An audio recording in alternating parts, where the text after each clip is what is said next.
It's toasted. Hey guys, what's up? It's the Culture Detective here, investigating your favorite TV shows. And today I'm gonna be doing a review on Mad Men's second season. Lately I've been trying to do all these Mad Men reviews because I've watched Mad Men seasons 1 and 2 a very, very long time ago. And, since a couple days ago, I've been rewatching some of the episodes, and I've been trying to recollect my memories.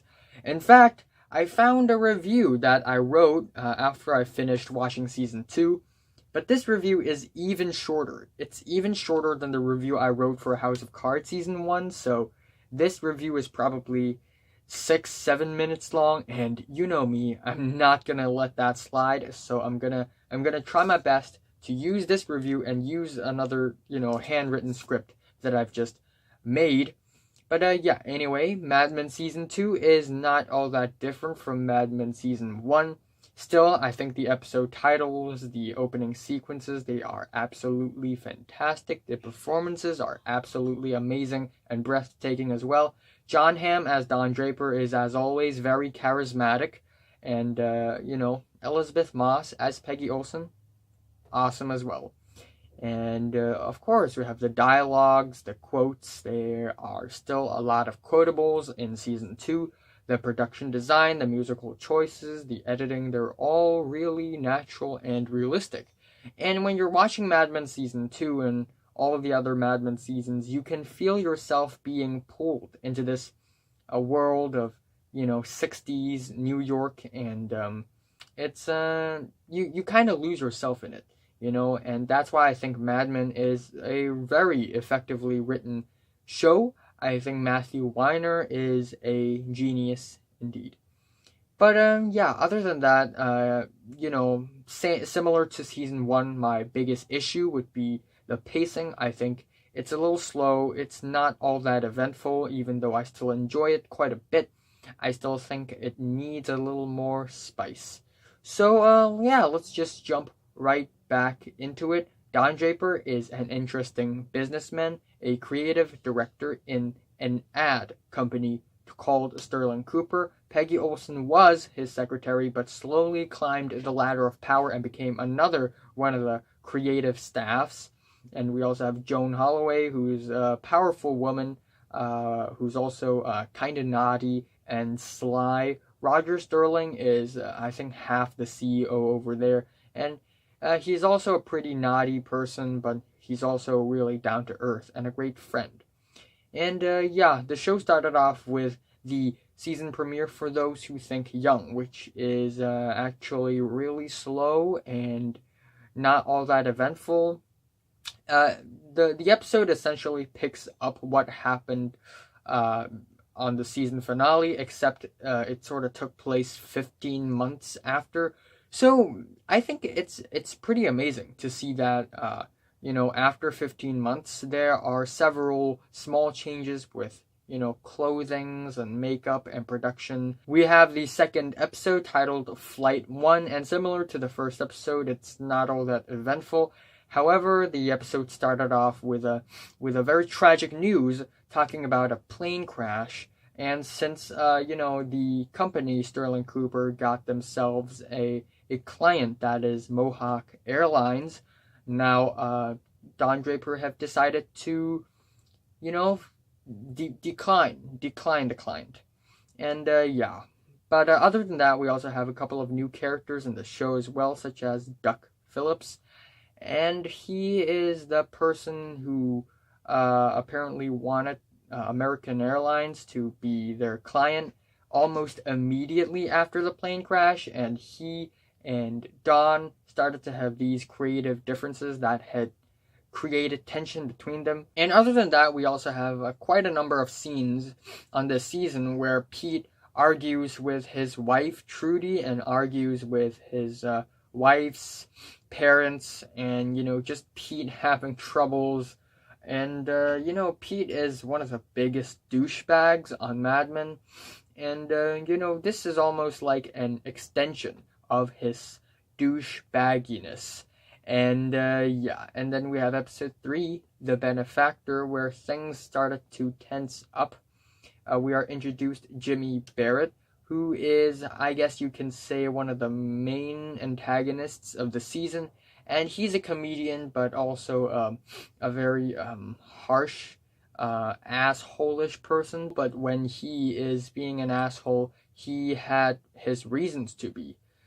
And he also has a wife in the show, Bobby Barrett. And, Don had an affair with Bobby Barrett. But I couldn't blame Don Draper entirely because, Bobby was the one who's sort of seducing Don Draper before the affair happened, after all. And, we also get a very powerful moment on the episode The Benefactor, where Don Draper did something really unexpected.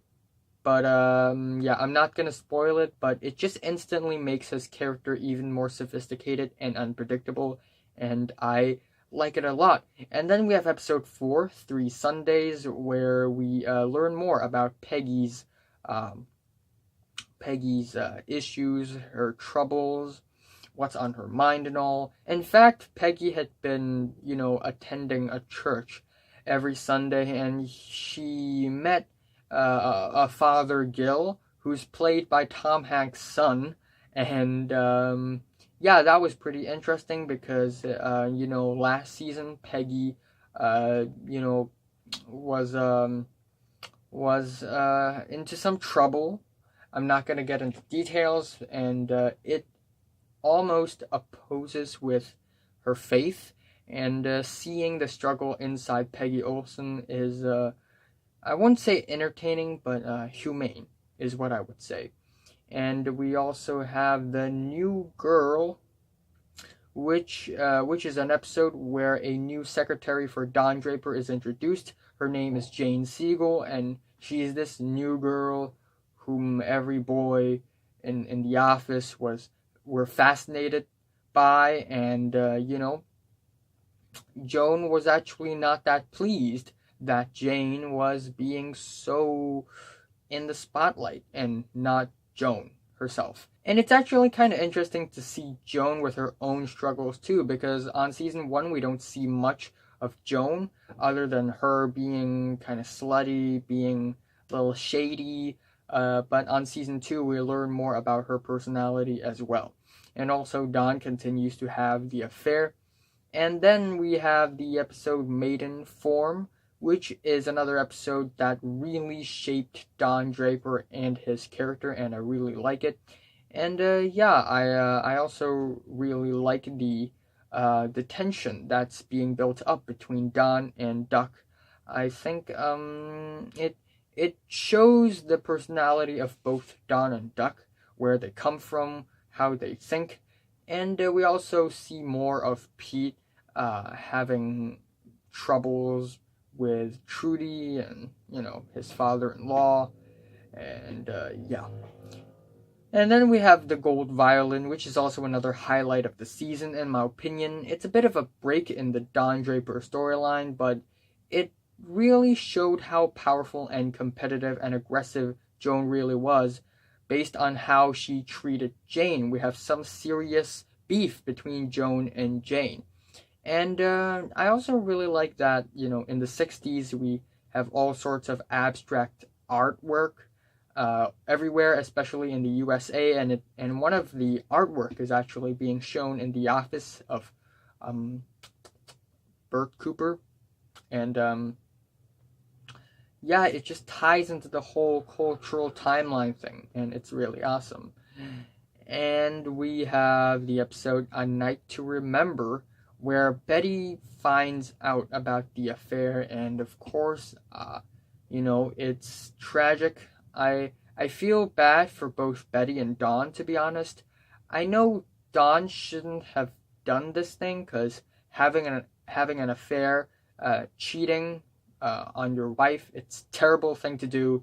But I also kind of feel bad for Dawn as well, because I've been, watching Mad Men for a while, and seeing him get to this point where he's always in a lonely position just kind of sucks. And we also have the episode 6 Months Leave, where they have to fire one of their newer staff members, Freddie Rumsen, who had drinking problems. And the way they sent him off is actually kind of memorable to me, because it's almost like Freddie is the innocent, naive person in there, while Roger and Dawn, they are the more not only are they more matured, I guess they are the people who knows what's really going on more, and it makes the entire set of the story feel a little more sad, in my opinion, a little more isolating and alienating almost. And yeah, we also have Marilyn Monroe's death on this episode. Yeah, and it shook the girls in the office as well. And we also learn more about Betty and her anger issues. And I think that's a really nice three-dimensional way to showcase who Betty really was. And yeah, the scene with Don Draper in the casino was great too. I really enjoy it. And then up next we have the inheritance, where Paul sort of shows off with his black girlfriend. And back then in the USA in the 60s, having a black person as a white person's partner, it's pretty pretty wrong actually back then. And it's just really crazy to think that back in the 60s racism is still a really severe and troubling thing. And also Don and Betty had to fake themselves being close partners as they visit Betty's father. And yeah, Betty's father had a stroke, and we also learn more about Betty's personality here. We also see Peggy having to deal with friends, as one of the clients in Sterling Cooper wanted to ask Peggy out to watch a Bob Dylan concert, and Peggy thought it was a date, but that person legitimately thought it was a friendship thing. And we learn more about Peggy's view of culture in general, I think. And we have the episode The Jet Set, which is another really, really well written episode on Mad Men. It's more wild and it's more surprising, and it makes the episode even more memorable. We have some really accurate depictions of the controversies of the 60s, including trying to beat the Soviet Union, the USA versus Soviet Union. But I guess the real reason why I think the episode and the next two episodes on the season are simply the three best episodes. Yeah, first of all, Pete and Don Draper went to a business trip in California, the land of nice beaches and sunshine weather and hot girls, the state of dreams. They're going to Los Angeles, the city of dreams. And yeah. And in fact, because Don Draper and Betty was in sort of a marital trouble, Don really wanted to just follow his heart and do whatever the hell he wants. And I don't want to spoil anything, but in the middle of something important, Don Draper suddenly decided to disappear and have a very quick and brief affair with this hot lady named Joy from a French family friend group thing. And they had fun. They had a lot of fun. And it just shows how Don Draper almost doesn't have a care in the world. And I think that's pretty special, in my opinion. Don Draper is a really special character. And the last couple of episodes are The Mountain King and Meditations in an Emergency. And the former is pretty great, and the latter is straight up great. Let's talk about the former first. Don, after having a very brief affair with the woman, he decided to visit his, fake wife, his other wife, Don Draper, the real Don Draper's wife, Anna Draper. And for some reason, Anna Draper was really friendly towards him. And we also learn more about the true colors of Don Draper, whose real name is Dick Whitman, if you've been paying attention. And yeah, I just really love how the episode ends with him just going off to the sea by the beach. It just shows that Don Draper is trying really hard to find his identity, find where he really belongs.